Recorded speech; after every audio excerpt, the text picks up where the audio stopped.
Shutting down your opponent's DPS usually leads to very, very solid results in the mid to late game. But the final ban for Slovenia is the Martis, so they're not convinced that this Benedetta is going to the jungle. But Philippines is hovering over a Rafaela and they lock it in. Wow, I really love, how these two support meta from Philippines. But Freya, as a shadow pick for Slovenia, it's very interesting. Really?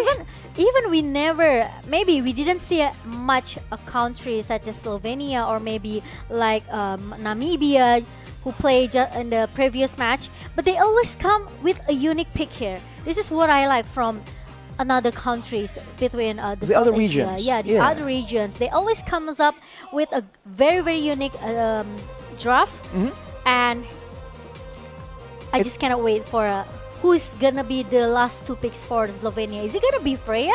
They're hovering for so long and they actually lock it in. Popo and Koopa and a Freya. This might be the first time I've seen a Freya in an actual high-tier competitive game. This is insane.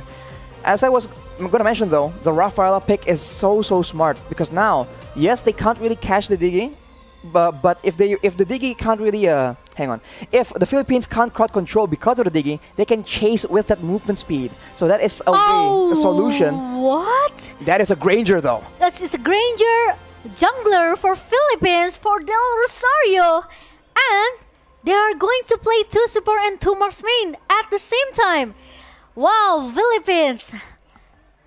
This is something special, something we haven't seen. And if any team can make it work, I think it's the Philippines. Because right now, with this composition, if you don't pay attention to your positioning and your formation when you're moving around the map, it's going to be very, very dangerous for these squishy marksmen, right? So it will make some time for Slovenia to just recall and going back to the base. We'll have to see. Will the Granger poke way too hard for Slovenia to deal with?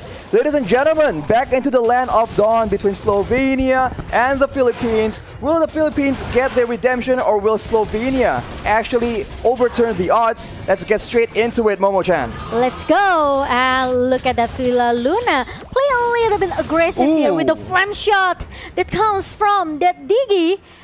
But unfortunately, Villa Luna is still able to survive. Not quite enough, but very low. The HP bars from Villa Luna, that shows the aggression that Slovenia is willing to bring to the table. But right here, we have a bit of a skirmish already. Aggressive moves from Dap, and he is being punished for it. Although with the current situation, I think it's going to be a bit difficult. Del Rosario, though, on this Granger, as you mentioned, Momo-chan, the base damage definitely gives him an edge in the early game clear, and I think that will amount to a bit of an EXP advantage if we get all the way to the late game. Oh yes, it reminds me with the 2 marksman meta, like the old times. I think like season, I don't know, MPL season 5, 6? 5, I think 4 maybe. 4 even. Yeah, it was very long time already, but we will see. The Philippines, they are very, very confident with this strategy, and Bonnie needs to go back with the... Desonata actually sets up that kill, and they're not done just yet. 4 members right under the turret, and Bonnie will be the main target, and he will get taken out. This is the Philippines with the superior rotations, having 4 against 1, uncharacteristically, but the turtle seems to be targeted by Slovenia instead. Yeah, I think Slovenia, they want to get this. They have to get this turtle though. Meanwhile, Padap is going to be the target that can be taken down by Slovenia because he tried to contest it 1 versus 3. Tries to make the outplay happen there from Dap, but it won't be enough. The purple buff gets taken away by the Philippines as well. So now, they have a lot more options to play around, and the jungle pick for the side of Slovenia is going to struggle quite a bit. But look at the damage coming in. That is a lot of damage, and it will be secured as well. Pure aggression coming in from the side of the Philippines. Yes, the Death Sonata almost eat Clyde alive, but Clyde's still able to survive and still able to recall, going back to the base right now and try to reset it, everything. Meanwhile, Dapadap, I think he needs to trying to clear the lane as soon as possible because we know how long Fredrin to clear the lane, right? So Padap actually he has the advantage here. So if he wants to make the rotation, I think it's gonna be easy for the Padap. And Bonnie, it's gonna be the prior target here from Philippines because they know how strong Popol Cooper, right? Exactly. Into the mid and the late game situation. In the meantime, on the other side of the map, Dapadap has all the mobility to survive from these ganks. So we talked about how the Diggy might be used for a babysit strategy, but Bonnie is not having a good time at all. And in the mid side, Time Journey has been popped up, and now that won't be available for any of the members. It is actually a stolen one used by Imam on the mid lane. The Philippines are going hardcore on this top side. Yeah, I think they want to play really fast just by, get all the objective as soon as possible for Philippines. They don't want to drag this game into the late game. You know how scary Freya as well into the late game, right? He could be very, very strong. He could be the frontliner for Slovenia as well. Sure, fight starts to break out. The Philippines are going in, but you can see the first victim is going to be Clyde on the Diggy. It's a double kill for Sorano. That will be Nissan falling down in the same time, and the purple buff yet again is denied away from the hands of the Slovenians. Yeah. And just like that, Nibu's passion in the mid side, the pressure, the wave management from the Philippines is benefiting them so much. Yeah, we didn't see much maybe war between these two teams because Philippines, they want to play really objectively right now, and Slovenia, most of the draft here are going into the mid until the late game, right? Like this Freya, but look at that. Del Rosario trying to a little bit forcing himself in the mid lane. Doing a lot of damage. Clyde nearly gets taken out, but look at the flank coming in from Arakiel. This will benefit them so much. That is Del Rosario taken out. Disaster as the next target is going to be Villaluna. Makes it out alive from that situation though, but the Sorano, double kill. And actually continuing with that Nibiru. That's a lot of damage. You have to see the items right here, but they are still not done just yet. The snipe is used, but it will connect. That's a monster kill for Sorano. And the Philippines are able to take out 3 members for the price of none, I believe. It looks very, very comfortable for Philippines. Like, if they keep their tempo like this, not trying to forcing themselves too much, I think they still can get this game. But Rimuru having a 1 versus 2 situation here, but Dapadap still able to survive or not, but no, he's going back with the Phantom Slash and oh my god, it for the Clyde, and he's able to get shut down by Dapadap. Imam with the stolen Time Journey saves the life of Dapadap, and that is a disaster. They spent so much time, and in exchange they actually lost Bonnie. Yet again, Sorano is an absolute menace right now with the Malefic Roar. These snipes are going to do so much damage, and that will not, oh my god, that will not be a damage that Visao can actually take. And they're not done yet. Rimuru is the next target, and that's the Death Sonata being used. That's Imam securing the kill. And Philippines will continue their aggression. They're not backing away at all as Arakiel gets taken out, and the first base turret will be still standing for now. Yeah, it's like maybe, how much, 9k gold lead? Is it 9k? Yeah, 9k gold lead by Philippines team here. So I think it's kind of a little bit hard for Slovenia. They don't have much space here to get their farm.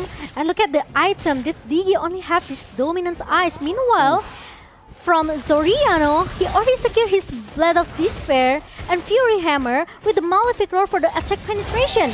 That's a lot of damage comparatively. Popol and Koopa, not even the first BOD completed. Yep. Now, Death Sonata yet again used for that engage, and Clyde is taken out just like that. He won't be able to save any of his teammates as the Philippines move for the base turret, but they back away. This is that discipline as Imam makes bold moves around the map. Yeah, he needs to copy that time journey from Clyde, and now the minion comes in the bottom lane. Now all of the players from Slovenia need to maybe take back off a little bit. They have to, try to defend their base before Philippines end this game. They have to try and find some kind of payoff, because against 2 marksmen, that's a lot of range first of all, and that is a lot of DPS, especially the longer the game goes. Yes, Granger isn't exactly a hyper carry in the late game, but Del Rosario with that Rhapsody has been doing insane amounts of damage, and a lot of these fights are done on the back of that very well-timed Death Sonata. Here we go again. Rhapsody being used by Del Rosario. It won't be enough though, as the Slovenians try and strike back. The Beerus Passion by Serrano actually shuts down that aggression. There's a trade here. You can see that Villaluna actually gets taken out, and the Philippines, they are unfazed completely. Everything is still under control. There's 2 members down from Slovenia, so against 3, can they actually go for the end? Ultimate has been used right here. Death Sonata used yet again. The slow cooldown is so beneficial, and the Philippines are gonna try and stalk their way, try and find chances to end the game. Imam goes in with that burst damage, and it seems that for now, they will not be able to end the game just yet. Maybe they can, because look at that. The minion lines comes in into the bottom lane, and Oracle, he doesn't have any defense item to hold the damage that Philippines has right now with the the minion comes in the mid lane right now. I think Philippines, they are able to finish this game as soon as possible. And now Soriano being chased by Slovenia. Meanwhile, the Philippines, they want to target the best as soon as possible. They don't want to give more space, more time for Slovenia, but Slovenia are still able to defend their base, Arashi. They're defending their base so desperately, but the Philippines, they're playing it calculatively. They have range to work with, they have DPS to work with, and they're slowly but surely just melting down the health bars of the Slovenian players yet again. Dappadap just kiting in and out, actually gaining HP in the process instead of losing it. Death Sonata is used for poke yet again, and look at that burst damage. Imam is absolutely disgusting in this game. With 4 members still alive, they're doing a lot of damage, and Arakil with the Vengeance will not be able to survive either. Double kill for Imam, and that might be just the game for the Philippines in game number 1, showing again dominance and world-class skill. Wow, Philippines secure the game number 1 with a better strategy in the second game, because they have the Cyclops, they have the Digi, right? And also Fredrin, even though we know that Freya needs some of the items, but the Popo Koopa has some opportunity to at least giving a poke damage toward this Beatrix with the Digi, maybe as a babysitter here, but the match MVP goes to Zoriano. Going for burst damage here, but they are so behind that they have no chance to actually get that burst damage in. Everyone from the side of the Philippines, even the screenshots of members, especially Soriano here with the Has Claws, has so much sustain, and to add to that, Villaluna on that Rafaela is there to provide extra bit of sustain as well. So definitely, again, a lack of a dynamic kind of engage, because they really struggle.